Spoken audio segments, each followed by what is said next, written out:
Hi, I'm Megan, aka Burden with Glorious Cosplay. Today's video is going to be my very first sew-along.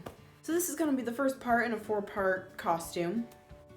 I'm sort of a huge Jane Austen nerd and have for several years low-key wanted to make myself a Regency gown but didn't really have any excuse. But then a couple months ago my mom and I decided to marathon the Pride and Prejudice miniseries, the one with Colin Firth, and I was like, you know what? I might as well do this. It's 2020, nothing's holding me back. I'm going to be doing this as historically accurate as possible, minus the fact that I will not be sewing it by hand because yikes. But that means I'm going to be doing full undergarments as well, corset, petticoats, all that. And I'm going to be building this from the inside out, so that brings us to today's video, the chemise.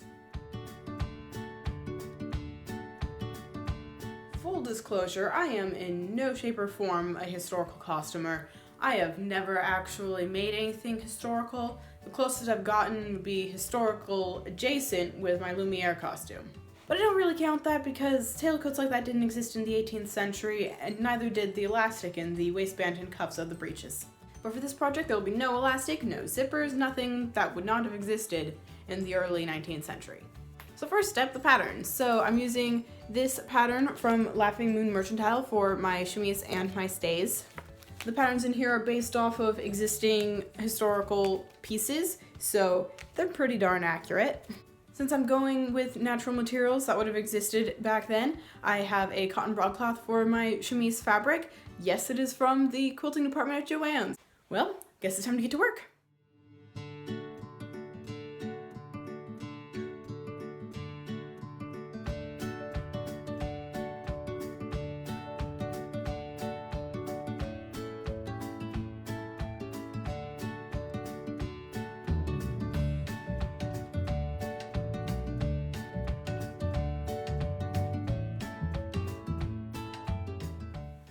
Okay, everything's cut out, now time to start pinning things together.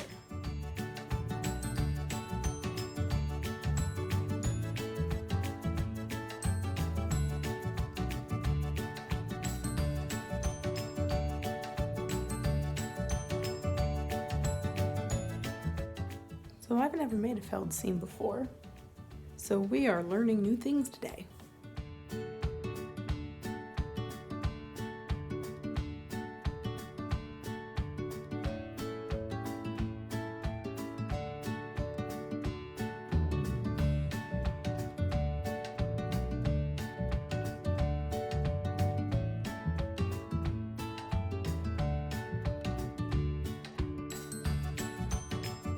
So I've sewed the straps to the front now.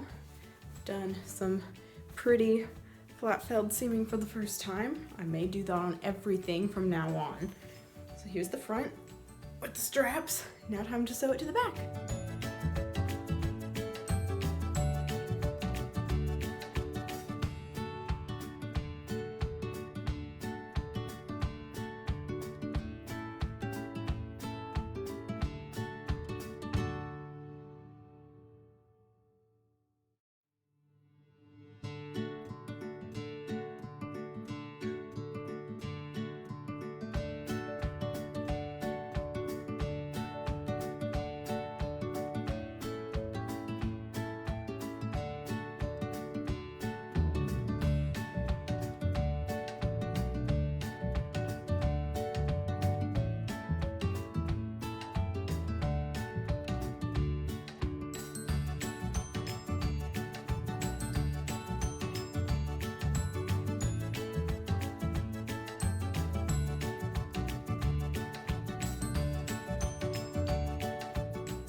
Got the straps on, so now it officially has some way of being on me. Next up is the sleeves.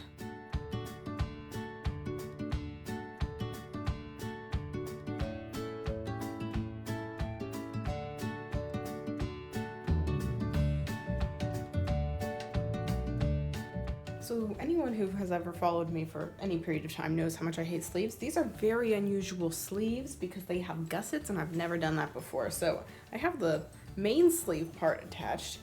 Now I have to figure out how to do the gusset. Okay, I didn't film doing the first gusset because I had no idea what was going on.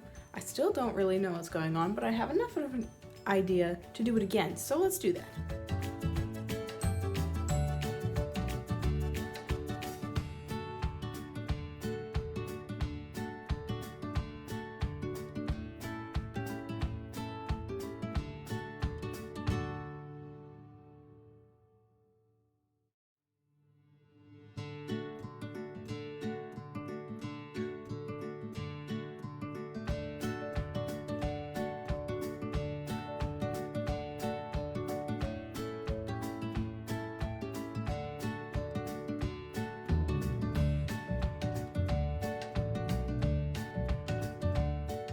Gussets are officially in, which means now I just need to sew the sides and the rest of the sleeves together.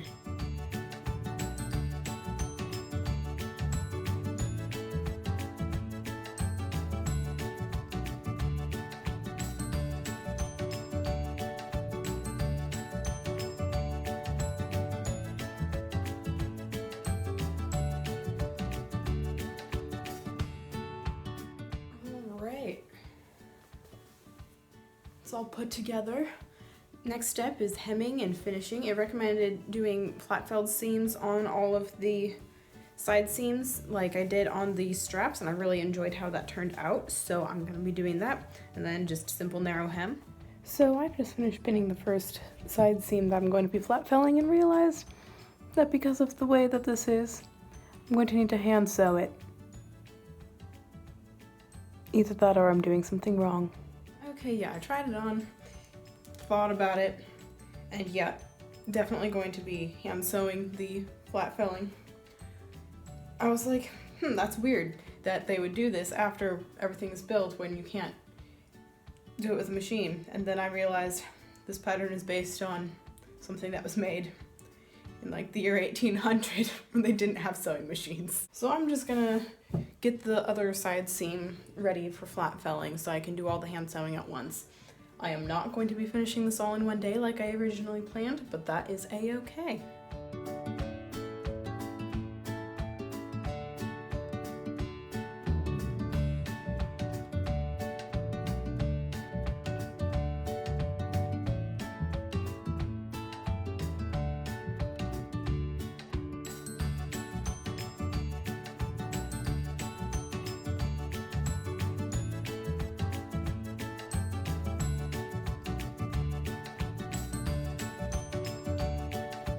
Alright, day 2 of this project. I'm going to be hand finishing the seams before I can do the hemming and continue on. Today we're coming to you from my bed because I like to hand sew in bed while watching Critical Role, so let's get on this.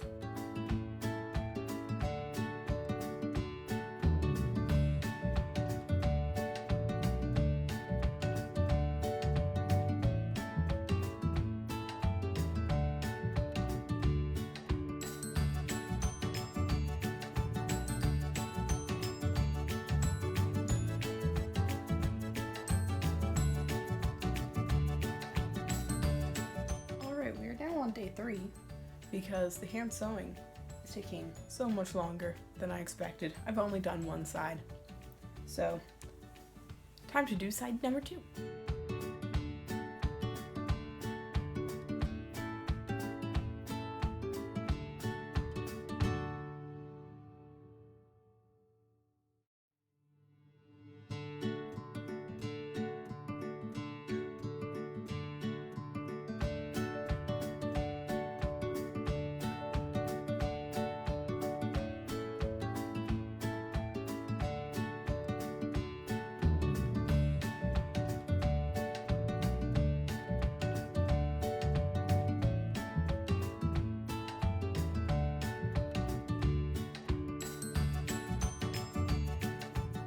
Alright, day 4. This has taken exactly twice as long as I expected, but then again I did not expect to be hand sewing for 2 days.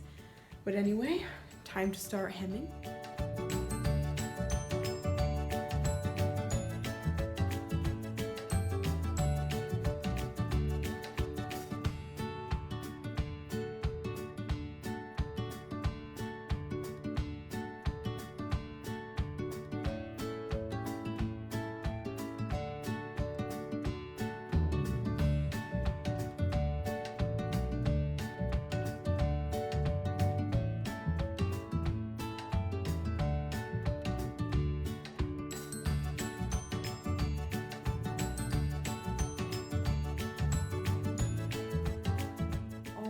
hems are done, so now I just need to do the final step.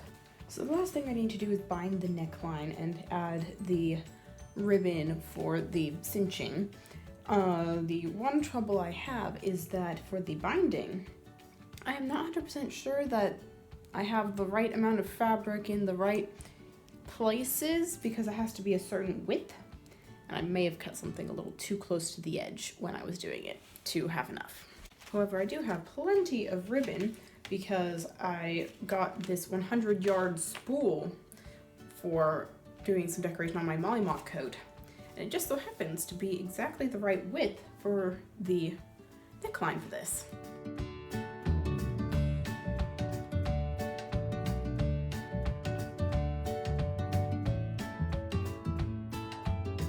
Alright, this is a little trick I learned in ballet from keeping your point shoe ribbons from fraying.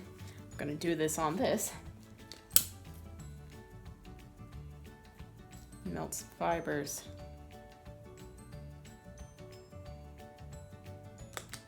Also shrinks it a little bit. Oops. Hope it didn't need to be exactly 2 yards because we lost about 1/4 of an inch, but it will not fray. Okay, so I need to make a strip that is 1 3/8 inches wide, and it needs to be 64 inches long. So it needs to be really long. But I've got this section right here that is probably going to be a problem, where it gets a little skinny. Let's see if I have enough.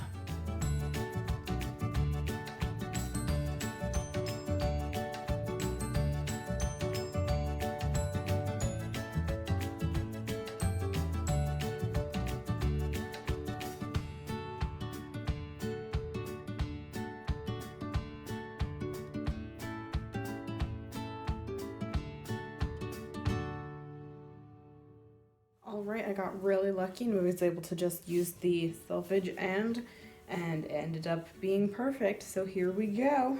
Okay, so the way that the instructions want me to do it is to sew the binding all the way around and make eyelets. I'm slightly considering doing it slightly differently because I don't know how to make eyelets. What I'm considering doing is turning in the very ends and sewing them so that it's just a opening at the front. But I don't 100% know if that'll work because I don't know how this is going to fit around the outside. So I've laid out the binding on here, and either I did it wrong or there is going to be considerably more left over. So I think my plan of folding over and hemming the ends is going to work, because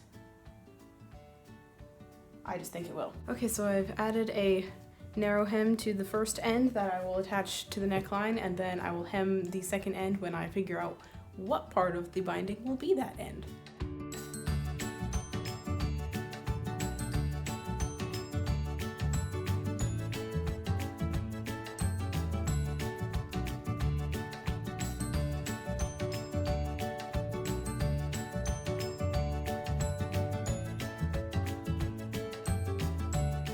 Okay, so as predicted, I have all of this remaining end here, so I'm going to trim this down and do a little hem so that I have 2 finished ends here meeting up at the very front, which will be the opening through which I will feed the ribbon when I'm done.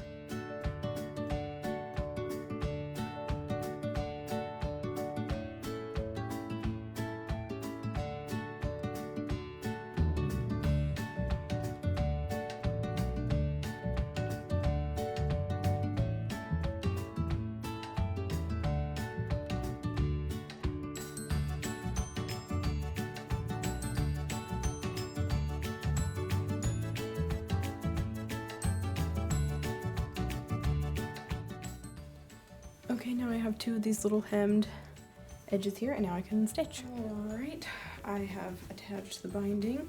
Got my little V here where it will be an opening. Now I just need to turn it inside and stitch it which I have to figure out how to do that because they do not tell me much more besides turn it inside and stitch it. The picture makes it look like they want me to hand stitch the binding to the inside, but that would make this have a day 5, and I don't really want that. So we're gonna figure this out. Okay, based on just like holdings on here and pushing the ribbon in, I think I need to hand stitch it just because otherwise there will be seam allowance. And then there won't be room for the ribbon. This project is taking so much longer than expected. I really thought I'd get it done in 2 days. All right, we're back in the room so I can hand sew this. Hopefully it won't take as long as the side seams. I don't imagine it will, but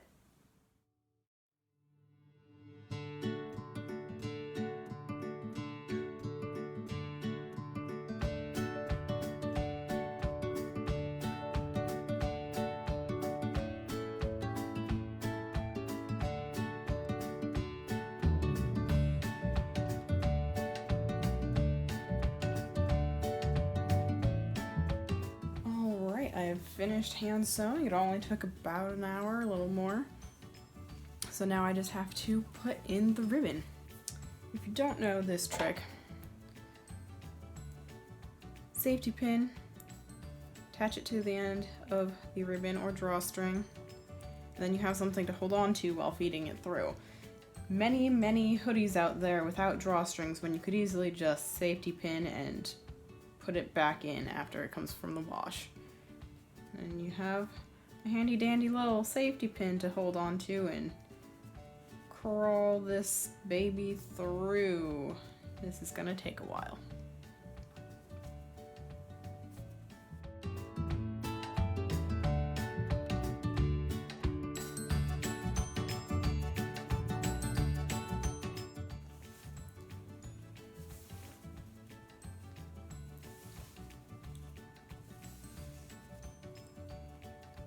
Ta-da! You end up with a little bit of a hole in the ribbon afterwards, but you can work the fibers back into place a bit, and with time it'll heal, so to speak.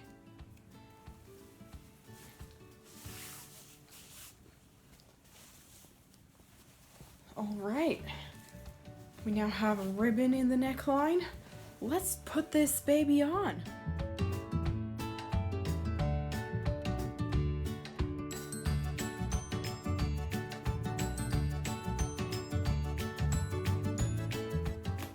It could definitely do with some steaming now that I'm done making it, but it turned out really nice and it's kind of pretty actually, which is weird considering no one is ever gonna see it after this.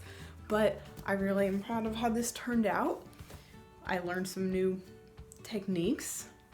So the next step is going to be making the stays or corset. That one's going to take a whole lot longer than this did, so it'll probably be a few videos down the line. As always, all of my other social media is down in the description, so you can follow me there, see pictures of this thing. If you enjoyed this video, give it a like and subscribe to see more in the future, including my next part of this Regency build. Thanks for joining me on this sewing journey. My videos come out every other week, so see you then.